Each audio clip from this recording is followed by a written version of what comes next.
All right, what is your narrative?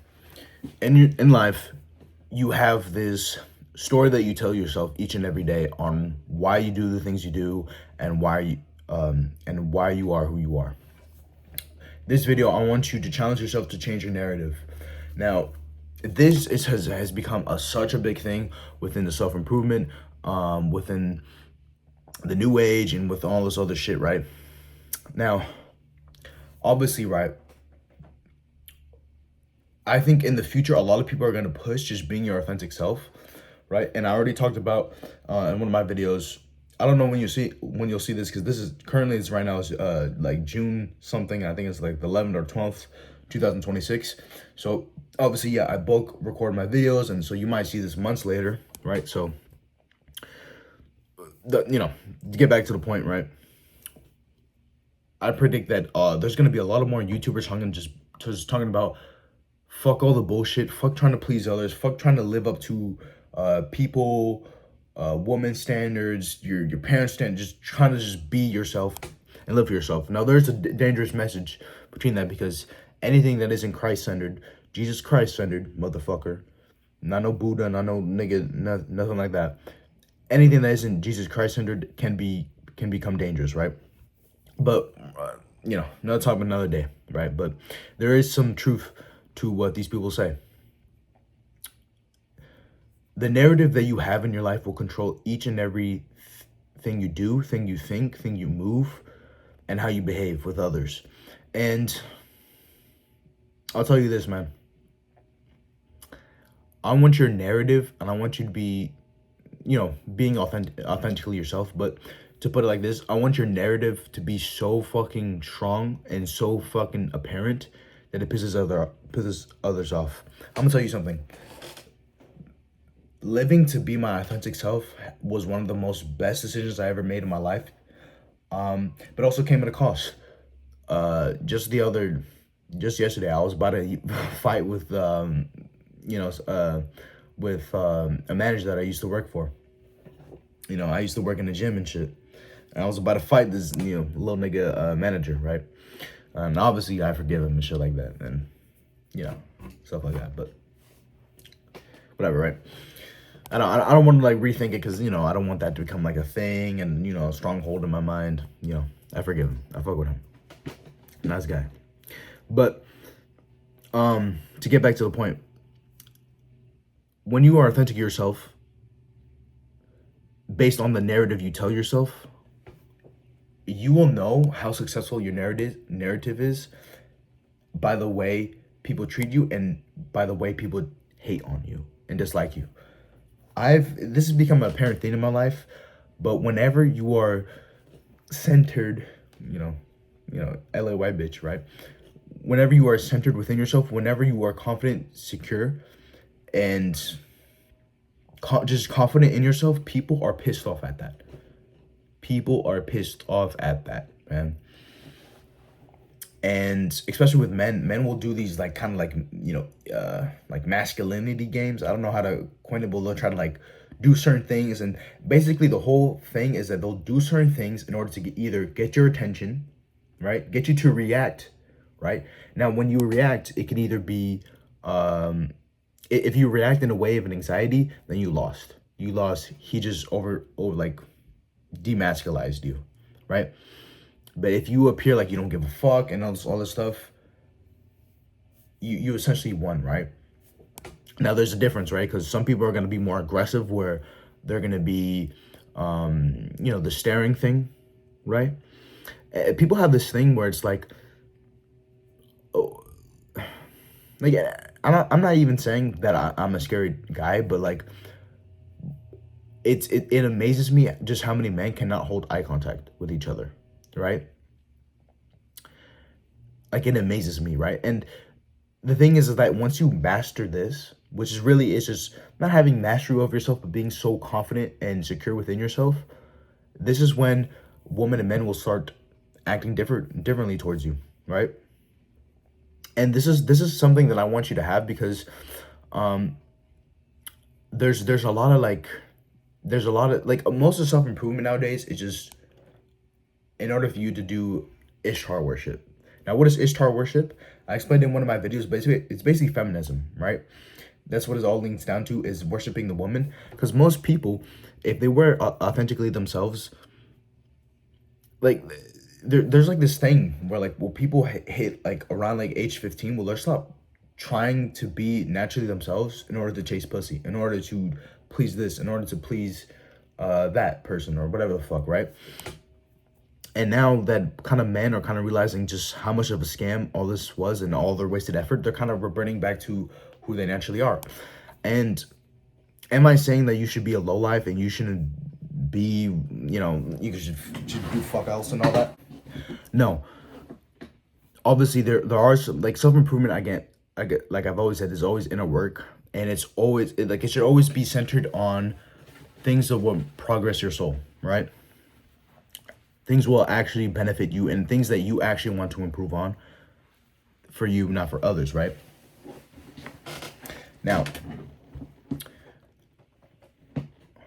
I've talked about how when you are confident and secure in yourself, people will start to act differently, right? Like, there's two types of men in the world. There's one man that when he walks in front of a girl, he won't look at her because he's scared, and he actually does, he's like too scared and all that, right? And the woman will sense it. This girl will 100% know if you puss her or not, right? And there's another type of man where you don't look at her, but you're secure within yourself and you're not scared, right?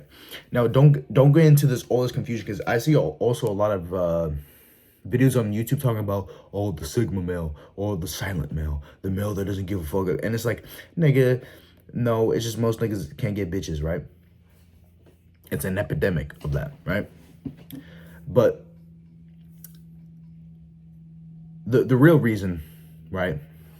And I'm so happy because I know maybe certain of my videos are gonna hit certain of those individuals. But obviously there's gonna be some men who obviously are trying to walk with the Lord, right? And so you not looking at a woman, it's not actually because you're scared of her, but it's actually because you want to follow the Lord. And this is how serious this shit gets, man. Because lust is very fucking powerful, man. And I have a very, very big lust video coming out, man. That's gonna make a lot of you niggas hopefully stop masturbating. Or fuck, I don't know if you can say that on YouTube, but stop gooning. And then you walk past a woman, but it's not out of insecurity, it's not out of anything, it's just because you want to focus on the Lord, and generally because you don't want to feed, you know, the lust through your eye gates, right? And women will sense this, right? And then it'll become a validation game, right? Especially in the gym, right? I'm probably sure a lot of men know. If you don't know, then fuck. I guess you're kind of fucked. But there is this thing of women will do everything in their power to bend over, do this, trying to get your attention when they don't want to like, a lot of them don't want to fuck you. They just want your attention, right? Now, some of them, they do want to fuck, right? But obviously don't do that, right? Follow the Lord. But what I'm saying is that once you have this within yourself, I'm telling you right now, you could be a fat motherfucker and there could be a girl staring at you because you're confident and secure within yourself, and other men will start to hate on that. It's so fucking stupid, and it's so fucking weird for them to see, right? And this is why there's so much more to a man than what he looks and his appearance. There's so much more, right? Now, obviously, there are some cold hard truths in the world. There are some men that no matter how much they self-improve, no matter how much they do this, no how much they do body game or whatever the fuck, they will never get the girl that they want or the results they want, right? Or maybe even anything. And this is just the cold hard truth about the world, right? But the one thing that I do want that you do have control over is your narrative of who you are, of who you want to be, right? Because there's gonna hit a certain point in life where you're gonna be, let's say you make it, and then you're gonna be like, okay, what now? What's the narrative now? What else do I chase, right? And a lot of these people will chase the wind, or they'll chase each and everything, right? Now, obviously, everything will come to you as soon as you follow Christ. Now, am I saying everything will come to you with like money, bitches, and all that? No, like these other people try to tell you? No, right? don't treat God, and this is something that really hit me in my heart, because I realized I was kind of doing this, or not doing this, but kind of like wishing for it, in a sense, is don't treat God as your butler, right? Just because in the Bible verse it says, ask and you shall receive, which it is truth, right? God can do anything. If you genuinely ask, he will give it to you, right? But if you ask God, hey, make me a millionaire, the fuck? Like, you think God is so holy and so fucking righteous, and he's already told you cannot worship mammon over him. He already seen what happens when you give niggas money. Niggas start fucking all these bitches and all this shit. There's so much degeneracy and all that when you do have that power, right? There's bitches out there that would actually fuck DJ Khaled, right? I mean, that's the power of money and status, right? But God already sees what you will probably do if you have it. So it's like this whole narrative of, oh, just speak into existence or word of faith, that they're kind of pushing with the new age. It's honestly destruction, because it's like God doesn't care if you're rich. God doesn't even care if you're ugly or handsome. He just wants you to get you into heaven, right? But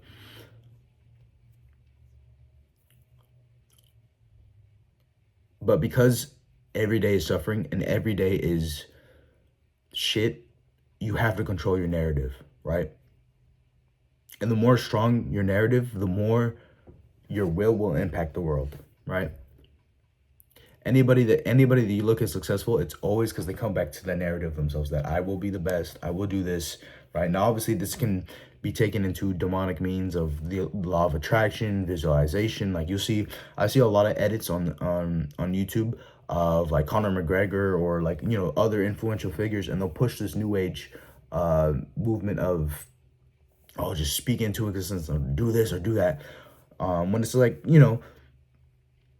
or you'll see like somebody who's super successful be like, oh, it's all about hard work, man. It's all this. When it's really like genetically, they probably had the best traits. They already had the genetic work ethic. They already had this, it's kind of like, nigga, what? But, it's like that thing of a 600-pound dude trying to lose weight works harder than a bodybuilder. You know what I mean? Like, he works 10 times harder than a bodybuilder who's abusing steroids. You know what I mean? Like 10 times harder. The bodybuilder looks like he's doing way much more, or he has a better work ethic, whatever the fuck. But I'm guaranteeing you the nigga trying to lose 200 pounds is working 10 million times harder mentally, physically, and everything, right? And so, to summarize this video, what is the narrative you're telling yourself? Because life is I'm not saying it's all about escapism, but you're gonna, because life is shit and life is so bland and boring, you're gonna find ways to escape reality, right? So you have to control your narrative of who you want to be, and who you are, right? Now, obviously, right, make sure it's just under Christ. That's all I want to do for you guys, and all I want to do on this channel, right, guys? And I know I was kind of all over this place, because I have to be somewhere, and like, I have to be somewhere quickly, so kind of all over this place. But the main message is that control your narrative. I don't want your narrative to be so fucking powerful that it pisses others off. All right, this has been Los. Catch you in the next one.